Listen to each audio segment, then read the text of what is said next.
మేడ్చల్ జిల్లా పోచారం మున్సిపాలిటీ నారపల్లిలో తీవ్ర ఉద్రిక్తత చోటు చేసుకుంది. నారపల్లి బాబానగర్లో పురాతన కట్టమైసమ్మ గుడిని రోడ్డు కోసం తొలగించడాన్ని నిరసిస్తూ స్థానికులు ఆందోళన చేపట్టారు.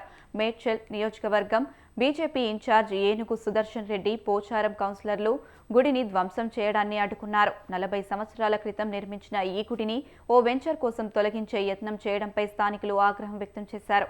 ఆలయాన్ని కూల్చాలని చూడడంతో హిందువుల మనోభావాలు దెబ్బతిన్నాయని వారు అన్నారు. గుడిని ధ్వంసం చేస్తున్న వారిని కఠినంగా శిక్షించాలని మేడిపల్లి పోలీసులను బీజేపీ నాయకులు ఆశ్రయించారు.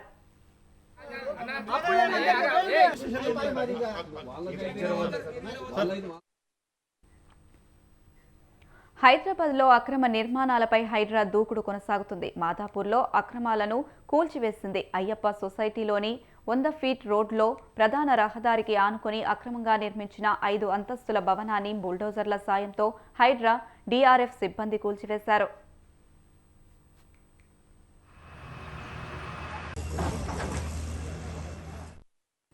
గత ఏడాది ఈ భవన యజమానులకు జీహెచ్ఎంసీ నోటీసులు ఇచ్చింది. ఆ తర్వాత హైకోర్టు సైతం అక్రమ నిర్మాణాన్ని తేల్చింది. ఈ నేపథ్యంలో శనివారం హైడ్రా కమిషనర్ రంగనాథ్ భవనాన్ని పరిశీలించారు.